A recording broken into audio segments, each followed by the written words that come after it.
Épître aux Thessaloniciens, chapitre 5, verset 17, c'est le deuxième verset le plus petit de la Bible. Le premier se trouve dans l'évangile de Jean, chapitre 11, verset 35, où il est écrit que Jésus pleura, un verset qui est composé de 11 lettres. Ce verset-là est composé seulement de 14 lettres. C'est le deuxième verset le plus petit de la Bible. Alors, première épître aux Thessaloniciens, chapitre 5 et verset 17. Priez sans cesse. Priez sans cesse. Lorsque j'ai lu ce verset, qui est assez connu, qui n'est pas un verset très compliqué à lire, très simple à lire, j'ai lu ce verset chez moi dans ma vieille cantine de cuisine. C'était pour le confinement, fin 2019, début 2020. C'était pour le premier confinement, le confinement principal. Et je lisais ce verset. Et je ne suis pas un fanatique, j'ai les pieds sur terre, mais j'ai surtout mon cœur dans la parole. Je me plaçais devant Dieu et puis j'essayais de trouver des solutions à ce Covid qui nous empêchait de faire des réunions. Et puis voici, je voyais et je ressentais l'ennemi me parler et qui me disait, tu vois, tu ne peux plus aller prêcher dans les églises. Les missions ne tournent plus. Il n'y a plus de tournée d'évangélisation. Les conventions n'ont plus lieu. Les séminaires n'ont plus lieu. Les retraites spirituelles n'ont plus lieu. Et puis, ça me faisait comprendre que l'ennemi se réjouissait, qu'on ne pouvait plus prêcher, plus annoncer dans les églises, sur les chapiteaux, dans les séminaires, dans les régionales, dans les conventions, etc., etc. Et je voyais l'ennemi se réjouir. Il était content qu'on ne pouvait plus porter la parole de Dieu. Et puis Dieu me disait comme ça. Et dit, si l'ennemi se réjouit qu'on ne peut plus prêcher, que vous ne pouvez plus prêcher l'évangile dans divers endroits, plus de salles, les salles sont fermées, les chapiteaux ne tournent plus en évangélisation, l'action missionnaire est stoppée. Peut-être l'ennemi se réjouissait qu'il n'y avait plus ça. Mais voici ce que Dieu me disait. Jamais il ne pourra arrêter le deuxième verset le plus petit de la Bible. Priez sans cesse. Amen. Jamais le diable pourra arrêter ce verset qui est un des plus petits versets. Priez sans cesse. Amen. La prière devient aujourd'hui, je suis jeune dans le ministère et jeune dans l'âge, mais la prière aujourd'hui est un domaine qui est assez particulier. Nous sommes devenus champions dans beaucoup de domaines. Dans le domaine de l'organisation, on est capable de faire des missions jusqu'aux extrémités de la terre. On est capable de faire des séminaires dans les 4 coins cardinaux de la terre. On est capable qu'il y a 130 chapiteaux qui parcourent la France. On est capable de tout aujourd'hui dans la mission. On est capable de tout. Et béni soit Dieu, je suis pour l'évolution, si elle reste spirituelle.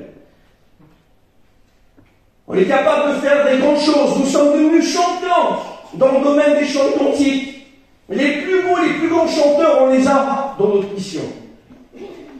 Nous avons les plus grands orateurs. Aujourd'hui, un étudiant de première année, c'est pas comme il y a 40 ans, 50 ans en arrière, aujourd'hui, un étudiant de première année, il peut avoir une facilité d'expliquer un verset. C'est facile pour eux.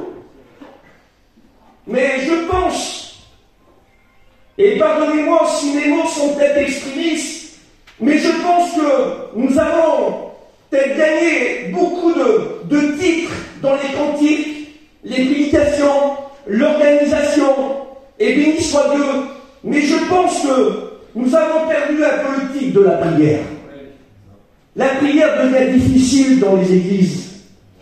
Je ne juge pas l'église d'ici, je ne suis pas là pour ça, et je sais que c'est vrai. Je suis venu pour transmettre une solution avec la Bible, la parole de Dieu. Amen. La prière devient un sujet difficile à faire comprendre et surtout à pratiquer. Un sujet très difficile à transmettre. J'aimerais ce soir, si vous laissez le temps les frères, mettre mon message sur 3 pylônes de la Bible. 3 versets qui va nous expliquer. Je vais essayer de ne pas être trop long, pas trop compliqué, d'être précis dans ce que je vais dire. La prédication de ce soir, est composé sur 3 versets de la Bible. Luc 3, verset 21, Luc chapitre 6, verset 12 à 13, et l'évangile de Luc chapitre 23, verset 46. Ce sont les 3 pylônes qui vont nous faire comprendre le sujet de la prière. Premier chapitre que j'ai choisi par rapport à la parole de Dieu, dans Luc chapitre 3, verset 21,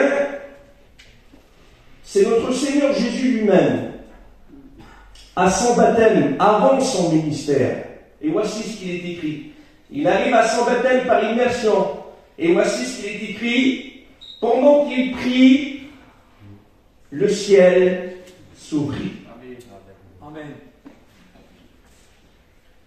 Le but de tous les prédicateurs, de tous les chrétiens et les chrétiennes, le but principal de nos réunions, c'est que nos réunions soient au contact du ciel. Amen. Il faut que c'est le ciel qui parle. Parce que sur terre, il n'y a pas grand-chose à gratter pour l'Église, dans la logique de la Bible. Je m'aperçois que dans la Bible, à chaque fois que le ciel s'est ouvert, dans l'histoire de l'Église, ça a été un moment précis, particulier, un moment bien spécial. Quelques exemples vite fait. Actes chapitre 7, le premier martyr de l'Église primitive, il s'appelle Étienne. Étienne meurt lapidé par les Juifs de l'époque. La Bible dit que lorsque Étienne est en train de mourir à l'agonie, la Bible dit qu'il vit le ciel ouvert. Jésus debout à la droite de Dieu.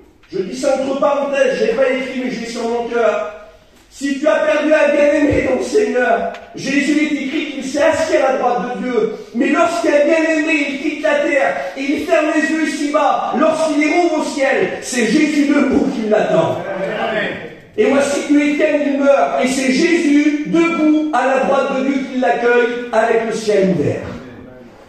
Au chapitre 4 de l'Apocalypse, on s'aperçoit que le symbole de l'enlèvement de l'Église, c'est une porte ouverte dans le ciel.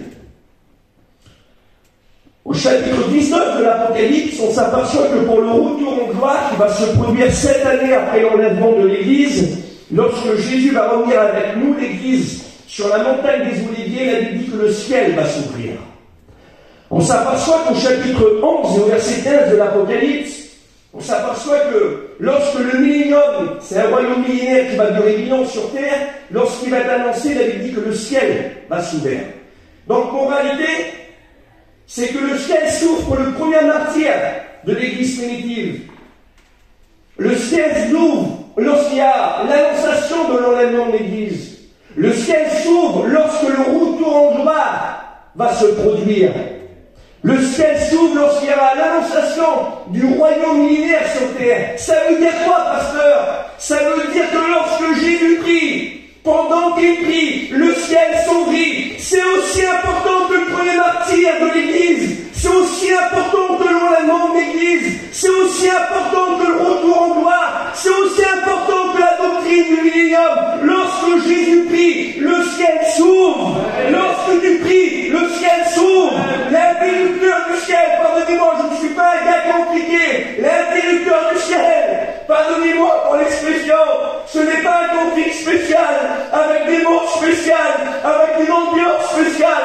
On est créé de capable aujourd'hui de faire des théâtres dans les réunions. On n'a pas besoin de ça pour que le ciel s'ouvre. C'est la prière. Pendant qu'il prie, le ciel s'ouvrit. C'est pendant qu'il prie que le ciel s'ouvre. Pendant qu'il prie. Et voici ce qui va se produire en deuxième lieu. Il y a quelque chose, quelqu'un qui descend. La Bible dit qu'une colombe va descendre. Une colombe. Cette colombe, qui est bien particulière, c'est la personne du Saint-Esprit qui descend sur Jésus lui-même. Lorsqu'elle descend, cette colombe, qui est la personne du Saint-Esprit, sur l'appellation colombe, je me suis posé la question, mais pourquoi une colombe? En regardant un peu plus près, j'ai remarqué que la colombe israélienne, c'est pas moi qui l'ai découvert, je n'ai pas pris l'avion pour aller chercher une colombe en Israël, vous avez bien compris, c'est les théologiens de la Bible. La colombe israélienne elle a une distinction avec celle-ci qui vient d'Europe. La française, par exemple. Tu prends une colombe française qui compte les plumes de l'aile de droite, elle a des dizaines de plumes. L'aile de gauche, pareil, et l'aile arrière, pareil. Tu prends une colombe israélienne, tu comptes l'aile de droite, 1, 2, 3, 4, 5, 6, 7, 8, 9. Tu prends l'aile de gauche, 1, 2, 3, 4, 5, 6, 7, 8, 9. Tu prends l'aile arrière, 1, 2, 3, 4, 5.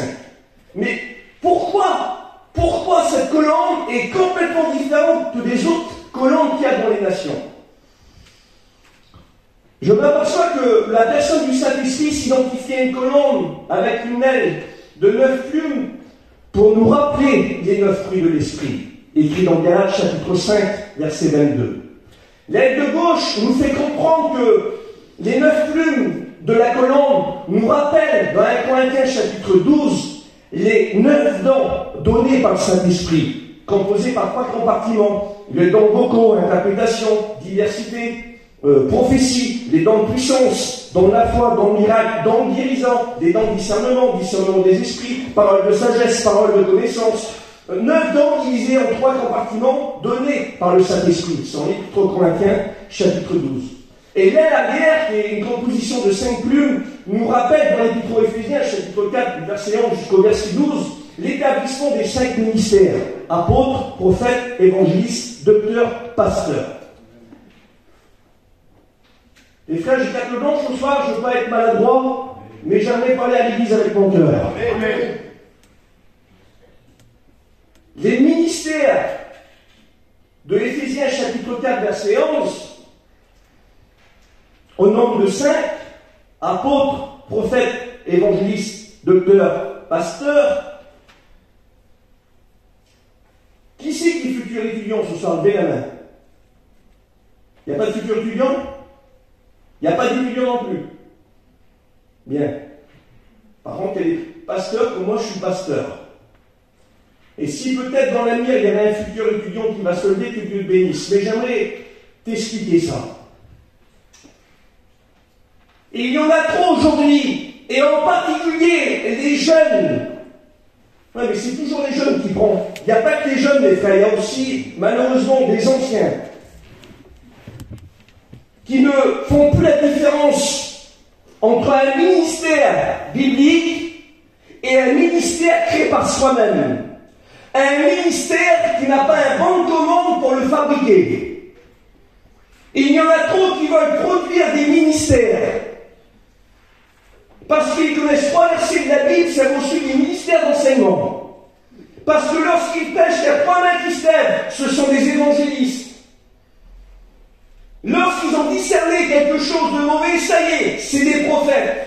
Un jour, je vois un pasteur, que Dieu le bénisse, j'ai rien contre lui.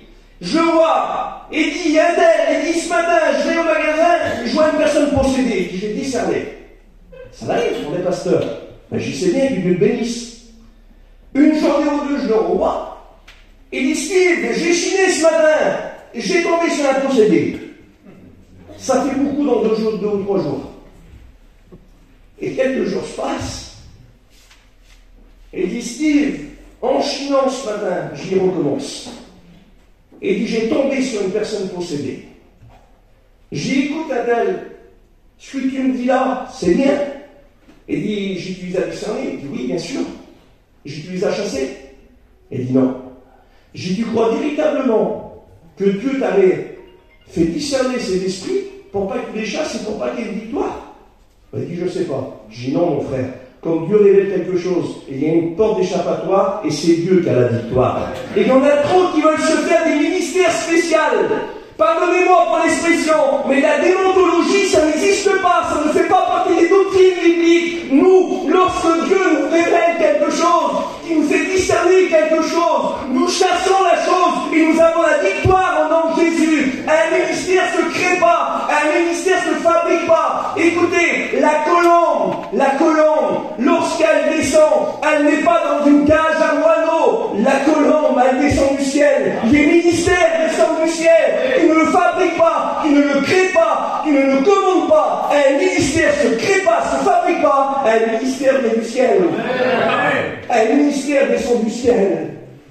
Et c'est Dieu qui établit les ministères. Au chapitre 1er du livre de l'Apocalypse, on s'aperçoit que Dieu va nous identifier, mes frères, à des étoiles. Les 7 étoiles dans la main droite, qui correspond aux 7 ministères responsables des 7 églises d'Asie, Éphèse, Pergame, Thyatire, etc. Je m'aperçois que les 7 étoiles identifiées dans la main de Jésus, une étoile comparée aujourd'hui par un fait scientifique, c'est comparée à une balle de tennis à une maison si on compare une planète Terre avec une étoile. La comparaison est nulle. Ton ministère peut être comme une étoile, mon frère. Tu peux avoir un très grand ministère et que Dieu te bénisse. Mais je m'aperçois moi que l'étoile ne tient pas la main de Jésus.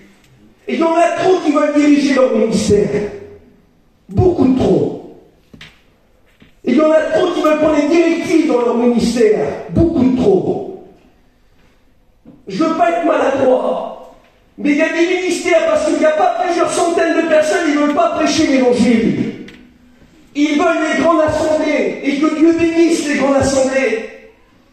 Il y en a qui ne veulent plus aller prier pour les malades. Parce qu'il ne faut pas se lever en pleine nuit pour aller dans les hôpitaux. J'aimerais te dire qu'un ministère, écoute, c'est pas toi qui dirige la main de Jésus, c'est Jésus qui dirige l'étoile, c'est Jésus qui place l'étoile. La Bible dit qu'il est placé dans le firmament, dans le firmament. Un ministère ne se dirige pas par soi-même, c'est la main de Jésus qui dirige le ministère. Amen. Tu souffres peut-être dans ton ministère, il y a plein de ténèbres dans ton contexte familial, tu souffres cruellement. Mais la Bible dit que ton ministère est identifié à une étoile. Une étoile n'éclaire pas le jour. Une étoile, elle éclaire dans les ténèbres, elle éclaire la nuit. Tu es une étoile dans ta famille. Une étoile dans Matthieu chapitre 2, c'est celle qui va diriger les rois mages à Jésus. Dirigeons les gens à Jésus, frères et sœurs. Emmenez les gens à Jésus, ministère. C'est à Jésus qu'on mène les gens. Amen. Pas des nouvelles doctrines. Il y en a qui veulent écouter des choses nouvelles. Ils vont dire ce soir, mais j'ai été déçu, j'avais voulu quelque chose de plus spécial, de plus particulier. J'ai rien de particulier. J'ai le message de la Bible, le message de Jésus. Ce soir, ami, t'es pas converti, convertis-toi à Jésus. C'est la plus belle conversion. Venez à Jésus. C'est Jésus. Pardonnez-moi pour l'expression. C'est Jésus l'oracle du film. C'est Jésus le champion. C'est Jésus le plus beau. Ne dis pas c'est pas ceux qui nous soient, ah là là, on va écouter des belles choses ou des bonnes choses. Non, non. Les pasteurs qui sont ici, et moi le premier, ça m'est arrivé. Ils ont pleuré pour toi. Ils ont prié pour toi. Ils t'ont visité. Ils ont essayé de transmettre des mots de Dieu. Et tu n'as pas forcément porté de cas. Et voici, parce qu'il y a un autre pasteur qui vient, ça y est, c'est un bouleversement. Ça ne fonctionne pas comme ça. Mes frères, vous êtes des choix de Dieu, les choisis de Dieu. Ne laisse pas le découragement t'avoir. Ne laisse pas le diable avoir le dernier mot. C'est Dieu qui a le dernier mot. Ton ministère est entre les mains de Dieu. Ton ministère est entre les mains de Dieu. Église du Seigneur, je vous en supplie, ne cherchez plus des choses spéciales. Revenez à la source de la Bible. À la source de la Bible. Je ferme la parenthèse des ministères. Il y a aussi dans cette colonne une aile à 9 plumes qui va nous identifier aux 9 dons spirituels. Les dons spirituels, c'est quelque chose qui est bien particulier, que dans l'Église on doit l'exercer. Et il y en a un qui est en particulier recherché par l'Église, c'est le don de prophétie. Le don de prophétie doit être recherché par toute l'Église, c'est un don qui est ouvert à toute l'Église, comme la diversité et l'interprétation, parce qu'il y a 6 dons qui est réservé uniquement aux prédicateurs dans l'expression de la Bible. Le don de prophétie doit être exercé. Et béni soit Dieu. Mais le don de prophétie, je ne refroidis personne ce soir. Mais le don de prophétie, il y a une chronologie à respecter. C'est le A, B, C et D de la prophétie. C'est l'ordre alphabétique de la prophétie. Le A, c'est Dieu. Tout part de lui.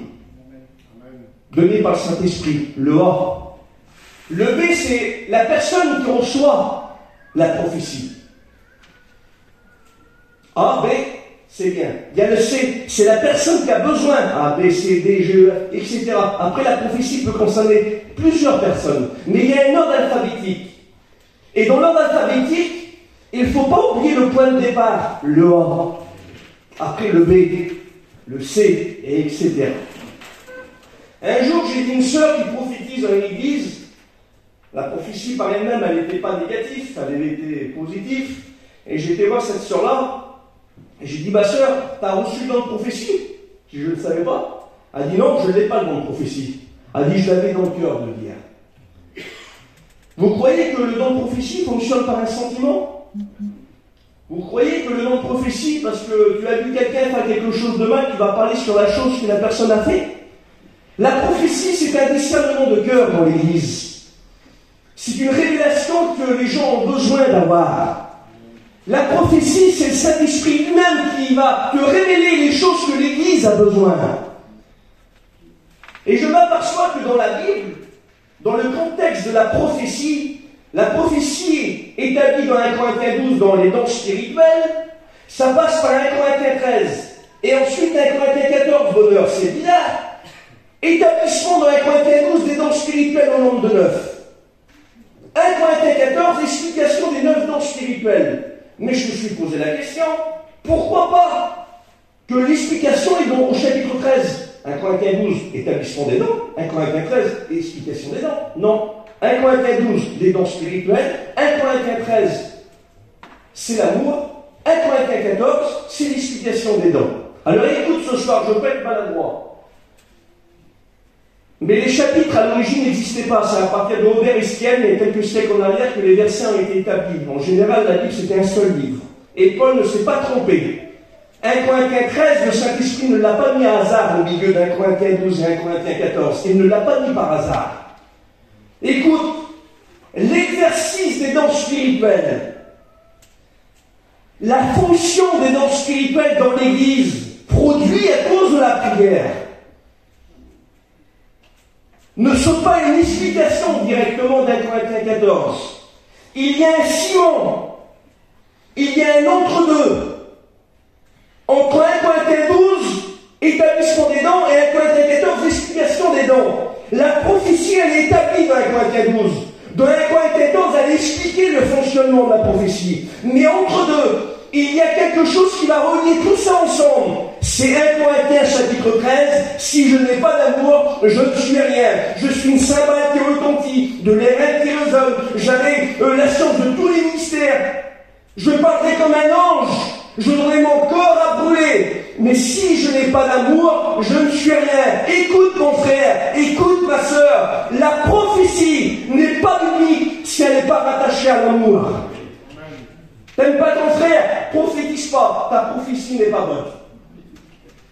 T'aimes pas ta sœur, ne prophétise pas. Ta prophétie n'est pas doctrinale. Ce qui va joindre les deux bouts, le ciment qui va relier tout, c'est l'amour. Amen. L'amour. Avant de rechercher dans la prophétie, recherchez l'amour. Avant de rechercher le discernement, recherchez l'amour. Amen. Pardonnez-moi pour l'expression, mais avant de chercher les choses que tu voudrais avoir, les grandes choses spectaculaires, parce qu'on aime le spectaculaire, recherche l'amour. Il faut de l'amour, frères et sœurs. On est en manque d'amour. C'est facile pour un chrétien de prier pour un autre chrétien comme il a de l'amour. C'est facile pour un prédicateur de prêcher l'évangile à une assemblée parce qu'un pasteur est rempli d'amour.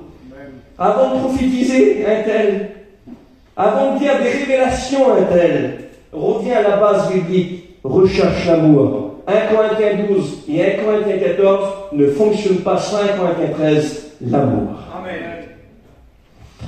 Je ferme la parenthèse.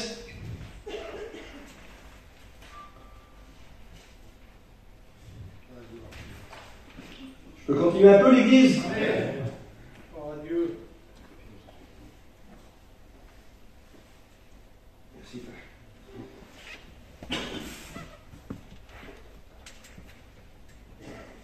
Dans Luc 3, verset 21, Jésus avant son baptême, Jésus prit, le ciel s'ouvre et la colombe descendit. Et il se passe quelque chose d'autre. Une voix se fit entendre. Mais c'est qui la voix là? Est-ce la voix d'un patriarche de l'Ancien Testament? Un homme comme Abraham, Isaac, Jacob, le grand Moïse, que lorsqu'on disait le nom de Moïse, les Juifs tremblaient sur le nom de Moïse. Est-ce un grand patriarche qui parle? Non. Est-ce un ange qui parle? Un Gabriel, un Michel, un Séraphin, un chérubin? Est-ce un ange qui parle? Réponse, non. La Bible dit qu'une voix se fit entendre du ciel, et voici cette voix dit, voici mon fils bien-aimé, en qui je mis toute mon affection. Amen. C'est Dieu lui-même qui parle. Amen. Dieu lui-même qui parle. C'est Dieu, mon frère, c'est Dieu, ma soeur, que lorsque tu pries, la médiation ne passe pas par un ange. C'est les adventistes, les mormons, qui ont inculqué qu'un ange peut être un médiateur. Ça nous transmet plein de choses dans la Bible, mais ça ne fait pas partie du dialogue.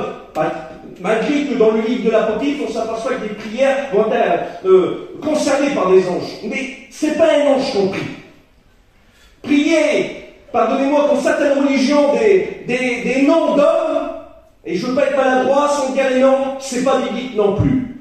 Lorsque tu es au contact dans la prière, tu es capable d'expérimenter le plus beau moment de ta vie. Tu es au contact avec Dieu lui-même. Avec Dieu lui-même. Pardonnez-moi pour l'expression, mais il y en a trop. Trop qui raffolent des noms des pasteurs. Si c'est pas un tel qui prêche, c'est dommage que c'est pas un tel. On aime les intels, on aime les intels. Aujourd'hui, nous sommes friands des grands noms. Nous sommes friands de quelque chose pour nous éblouir la vue et les oreilles. Il semblerait que l'accent est mis sur le nom du pasteur. J'honore mes frères prédicateurs, que Dieu vous bénisse si vous avez un ministère, que Dieu vous bénisse. Mais l'Église, je vous en supplie, frères et sœurs, le diable est trop subtil avec ça. Dépendez pas d'un pasteur, dépendez de Dieu lui-même. La prière n'est pas un dialogue avec l'homme, La prière est un dialogue avec Dieu lui-même. Amen. Tu peux avoir la plus belle réunion chez toi, la plus belle réunion. Si tu attends la convention pour être béni, tu seras un triste chrétien. Si tu attends la réunion de soir, un séminaire, une régionale pour être béni, c'est que tu n'as pas compris le message de l'Évangile. Le domaine de la prière, dans l'Évangile de Matthieu chapitre 6, rentre dans ta chambre, ferme ta porte, prie ton Père, qu'il est là dans le lieu secret.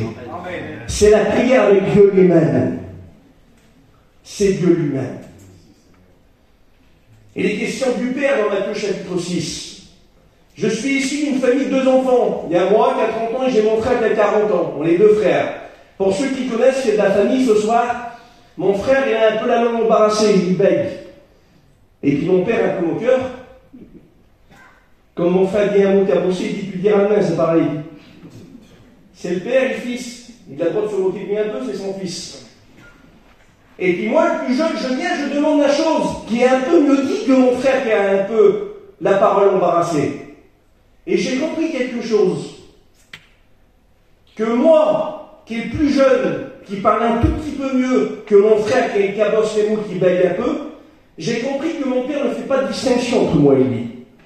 Que lorsqu'il demande quelque chose, il ne regarde pas la qualité du langage de ses fils. Il regarde le besoin de ses fils. Cherche pas les belles prières. C'est pas le but. Amen. C'est pas le but. Amen. Il y en a trop qui cherchent les beaux mots. C'est pas biblique.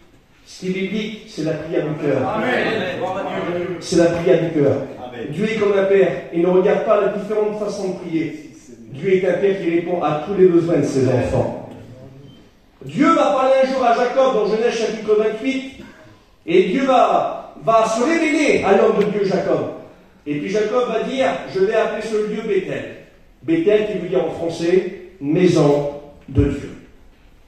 Quelque temps se passe, au chapitre 35 de la Genèse, Dieu va reparler à Jacob, et le nom va se modifier de Bethel, qui veut dire maison de Dieu, le nom va se transformer en El Bethel. El Bethel, c'est différent que Bethel. Bethel, c'est maison de Dieu. El Bethel, c'est le Dieu de la maison de Dieu. Essaye de comprendre, c'est simple. Bethel, c'est la maison de Dieu, c'est l'église de Dieu, c'est le pasteur de Dieu, c'est la mission de Dieu. On s'aperçoit que c'est toujours quelque chose avant Dieu. Mais El Bethel, c'est plus important. C'est le Dieu de la maison de Dieu, c'est le Dieu de l'église de Dieu, c'est le Dieu du pasteur de Dieu, c'est le Dieu de l'illuminaire de Dieu. C'est que Dieu est en priorité sur tout. Dieu est en priorité sur le pasteur, mes frères. Dieu est en priorité sur l'église. Dieu est en priorité sur l'illuminaire. Dieu est en priorité sur tout. Dépend pas d'une infrastructure, tu vas être déçu. Dépend pas de ce que tu peux voir dans l'église, tu vas être déçu. Dépend de Dieu. Dieu en priorité. El Bethel, le Dieu de la maison de Dieu. Dépendez de Dieu. Dépendez de Dieu. Je parle de Dieu ce soir. Je parle de Dieu.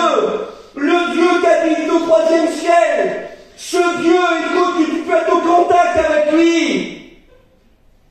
La Bible dit que Dieu habite au 3e ciel, 2 Corinthiens chapitre 12. Lorsque tu formules ta prière avec ton cœur, la Bible enseigne que ta prière va traverser la stratosphère, c'est le ciel bleu.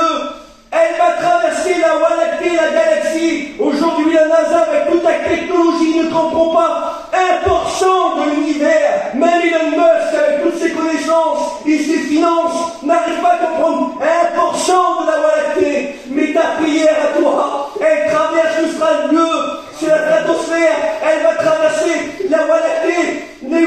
Ce qu'on ne peut pas nous imaginer, la prière va traverser toutes ces choses. Et ensuite, elle va toucher le 3e ciel, le paradis de Dieu. On est en train de parler un dialogue avec le 3e ciel. Amen. La prière est un dialogue avec le 3e ciel. Je n'arrive pas à comprendre que dans l'assemblée, il y en a qui restent inactifs. Ah, c'est beau. On parle d'un dialogue avec le 3e ciel, frères et sœurs. Un dialogue avec le 3e ciel. Dieu le Père qui parle. Amen. Là, nous sommes dans le premier verset, Luc 3, verset 21. Je saute au second, les frères. Amen. Luc chapitre 6, verset 12 à 13. Là, c'est Luc 3, 21, c'est Jésus avant son ministère au baptême. Nous sautons 3 chapitres après, c'est Luc chapitre 6, à partir du chapitre 6, verset 12. Là, c'est Jésus pendant son ministère.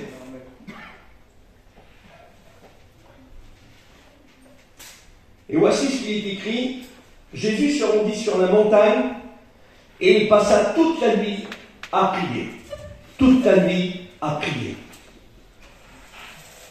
Lorsqu'il a fini de prier, le verset précise qu'il descendit de la montagne et il choisit parmi les disciples les 12 apôtres.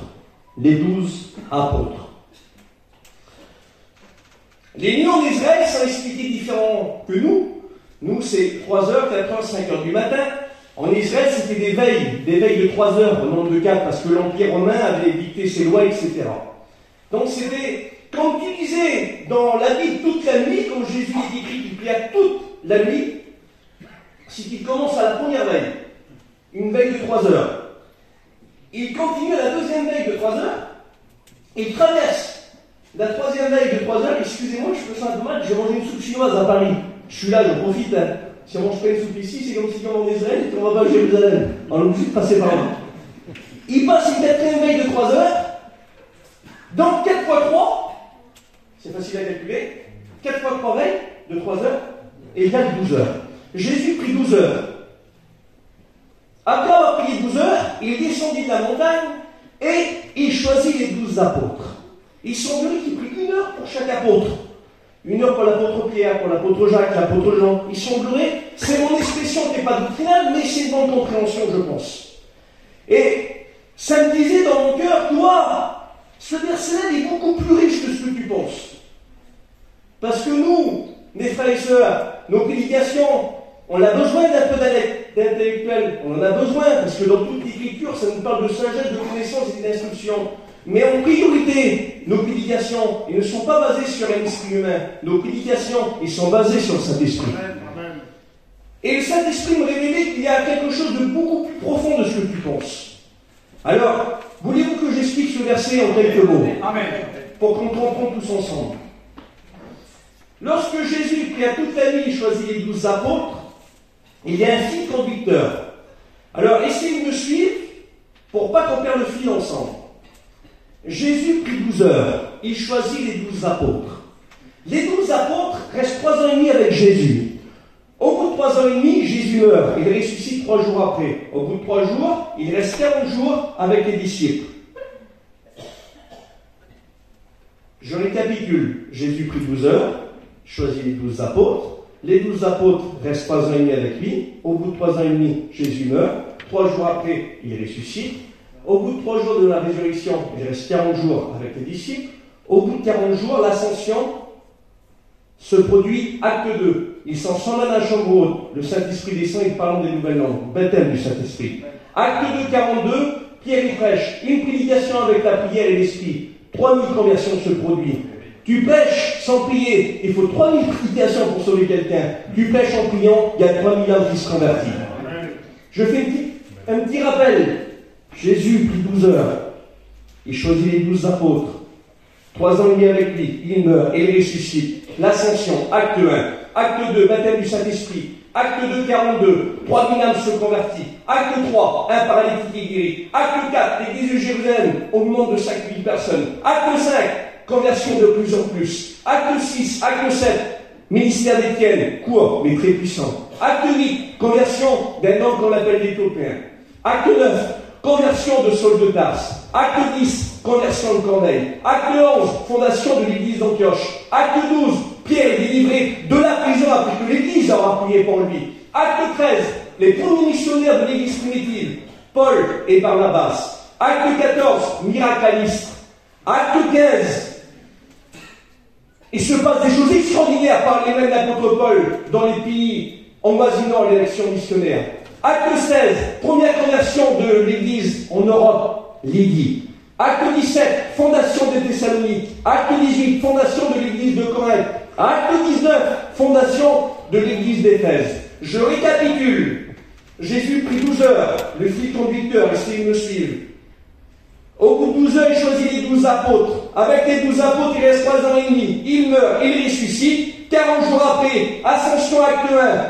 Il va à droite de Dieu. Acte 2, l'église est fondée avec 120 personnes. Acte 2, 42, 3000 âmes se convertit. Acte 3, un paralytique guéri. Acte 4, l'église au monde de 5000 personnes. Acte 5, l'église au monde de plus en plus. Acte 6, acte 7, ministère d'Étienne, court mais puissant. Acte 8, un Éthiopien se convertit. Acte 9, Saul de Tarse se convertit. Acte 10, Corneille se convertit. Acte 11, l'église Antioche est fondée. Acte 12, Pierre est délivré de la prison par un ange. Acte 13, l'action missionnaire se développe. Acte 14, l'action missionnaire fait des miracles extraordinaires. Acte 15, dans acte 15, il se passe des miracles avec les boiteux. Acte 16, la première convertie d'Europe, Lydie. Acte 17, fondation de l'église de Thessalonique. Acte 18, fondation de l'église de Corinthe. Acte 19, fondation de l'église d'Éphèse. Et ça continue jusqu'en l'an 95 avec l'apôtre Jean à l'île de Patmos qui va recevoir la révélation de l'Apocalypse. 14e siècle, Jean Sévanarol. 10e siècle, Martin Luther. Après l'an 95, John Bryan, David Brenner, William Carey, Georges Muller, Charles Figet, Sean Plessier, Hudson Taylor, Charles Spurgeon, Jonathan Gofford, Jonathan Edwards. Et voici que dans le fil conducteur, ça va suivre. Et voici qu'en 1921, il y a un petit bébé qui va naître dans le Finistère, en Bretagne. On peut dire Amen. À Trifagata. Vous ne trouvez pas de soupe chinoise par là. Et voici que ce bébé, qu'on appelle Clément Cosset, va naître. En 1939, il va répondre à l'appel du ministère, Dieu va l'appeler. En 1950, il va bouleverser le monde zigane. En 1952, il va établir la plus belle chose qui va se produire parmi notre peuple, la mission vie et lumière. À partir de là, Mons du Lille, premier prédicateur inscrit sur le calepin pour être un prêcheur. Et tous les anciens, que je ne cite pas les noms de peur en oublier pour pas être maladroit. Après, nous avons eu ces grands hommes, Jimmy, Payan, Tarzan, Marlon Ferré. Aujourd'hui, on arrive dans l'année 2024 et Vie Lumière subit toujours. Vie Lumière est toujours en action. Plus de 100 000 chrétiens, 3 000 prédicateurs, plus de 300 églises. Il y a eu un fil conducteur. Ça a été les 12 heures que Jésus a prié. Et il y en a qui nous découpent le fil conducteur avec des choses spéciales. Pardonnez-moi, avec des ambiances spéciales, avec des nouveautés spéciales. Et cherchant parmi les pasteurs canadiens ou américains des nouveaux enseignements pour éblouir l'Église. Moi, je reste sur le fondement de la Bible, je reste dans la prière. Je continue le fil conducteur qu'on a reçu par nos anciens. Je ne bougerai pas des actes des apôtres. Les 19 chapitres de l'établissement de l'œuvre de Dieu, jusqu'à Martin Luther, Spurgeon, Finney, Clément Cossec, Mandeville, Payan, Jimmy, Tarzan, Paolo, on arrive en 2024. Il y a un fil conducteur qui est établi. Le fil conducteur, il a commencé par une nuit de prière. Est-ce que le fil conducteur est terminé? Il n'est pas encore terminé. Je peux continuer un peu sur le fil? J'aimerais qu'on ouvre la Bible au chapitre 5 de l'Apocalypse et au verset 8. Je vous promets que je finis à 10 heures. D'ici 5-10 minutes, je termine. Apocalypse chapitre 5, verset 8. Au milieu du verset 8. Les 24 vieillards se prosternant devant l'agneau,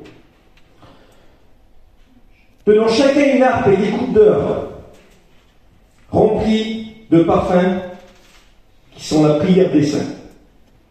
Verset assez spécial, un peu complexe même, mais j'ai eu un bon enseignant. C'était Jimmy, notre président.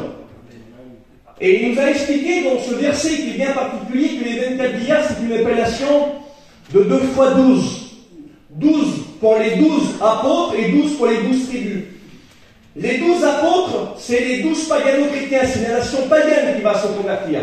Les 12 judéo-chrétiens, ce sont les judéo-chrétiens qui vont se convertir à Jésus. 12 judéo-chrétiens, 12 paganos, qui sont les 12 apôtres, qui va être l'assemblage de l'Église universelle. Et on trouve aussi les 24 classes des sacrificateurs dans la Bible, et les sacrificateurs dans le Nouveau Testament, c'est l'Église. Il a fait de nous, dit la Bible, un royaume de sacrificateurs. Donc il y a toutes ces informations que je ne vais pas m'étendre dessus, que les 24 vieillards, c'est l'Église. Et je m'aperçois que l'Église, dans cette scène du chapitre 5 de l'Apocalypse, c'est plus l'Église au temps de Jérusalem. C'est plus l'Église au temps de Charles Finney Spurgeon. C'est plus l'Église au temps du Cossec. C'est plus l'Église en 2024. Le chapitre 5, le verset 8, nous enseigne que cette Église allait auprès de l'agneau. C'est l'enlèvement de l'Église. Et à l'enlèvement de l'Église, il se passe quelque chose de bien particulier. Les 24 vieillards assemblés auprès de l'agneau, se prosternant devant l'agneau, avec des coupes remplies de prières. Je m'aperçois que même à l'enlèvement, même au ciel, le fil conducteur qui a commencé par la nuit de prière, avec les 12 apôtres, avec toute l'église primitive des actes des apôtres, avec tous les pères fondateurs tels que Spurgeon, Finney, etc., avec Clément Cossec, avec Jimmy, Payan, Tarzan, jusqu'en 2024, le fil conducteur va subsister même à l'enlèvement de l'Église. La marque de fabrique de l'Église, ça va être la prière. Amen. Mais il y a un petit mot qui est un peu distingué. Les 24 vieillards, l'Église, prosternée. Alors, dans l'expression biblique, dans le verset littéral, le verset prosterné est plus riche de ce qu'on pense. Alors, je vous montre l'exemple, les frères. Voilà. La Bible dit souvent qu'il tombe à genoux, c'est ça à genoux dans la Bible. Là, je suis à genoux. Mais quand la Bible dit que c'est prosterné, c'est pas à genoux prosterné. Prosterné, c'est ça. Dans le verset littéral, c'est le mot adoration, face contre terre, c'est ça. Et c'est quoi la différence, Steve? C'est qu'à genoux, on voit encore le visage. À genoux, on voit encore le visage de l'homme. Prosterné dans le texte littéral, les 24 vieillards, prosterné, visage contre terre, on ne voit plus le visage de l'homme. Dans le domaine de la prière, c'est plus l'homme qui subsiste. C'est pas le nom de l'homme qui citait. Dans le domaine de la prière, c'est tout l'agneau qui a toute la gloire. Dans le domaine de la prière, l'homme n'existe plus, le nom n'existe plus, l'appellation de l'homme n'existe plus. Dans le domaine de la prière, c'est toute la gloire, toute l'honneur, toute l'adoration, toute la puissance. C'est pour l'agneau qui est Jésus-Christ, alléluia. Et ça, c'est le fil conducteur. On ne coupera pas. Ce fil va subsister jusqu'à l'enlèvement de l'Église. Là, nous sommes au deuxième verset de Luc chapitre 6. Jésus-Christ avant son ministère dans Luc chapitre 3 à son baptême, et il prie pendant son ministère dans Luc chapitre 6 pendant son ministère, et je termine en quelques notes, quelques minutes, dans le dernier chapitre que j'ai choisi, Luc chapitre 23, verset 46, Jésus prie à la fin de son ministère. Et là, la scène est assez choquante. C'est plus Jésus à son baptême, avant son ministère. C'est plus Jésus sur une montagne, avant le choix des apôtres. C'est Jésus crucifié sur une croix. Et voici ce que le texte précise, verset 46 de Luc chapitre 23. Et il dit, Père, je remets mon esprit entre tes mains. Je m'aperçois, bonheur, que Jésus commence avec la prière avant son ministère, Luc 3, 21. Et il continue dans son ministère, dans Luc chapitre 6, avec la prière. Il finit à la fin de son ministère encore avec la prière sur la croix. Là, c'est la prière dans la souffrance. Jésus prie même dans la souffrance. Je termine dans 2 minutes chrono, promis. Et il y en a trop. Il ne prie pas quand tout va bien. C'est la télévision. On est capable de louper une réunion parce qu'il y a un match de ballon. Paris contre Barcelone, trop important à louper. On ne loupe pas ça. On est capable de louper des cultes pour aller chasser.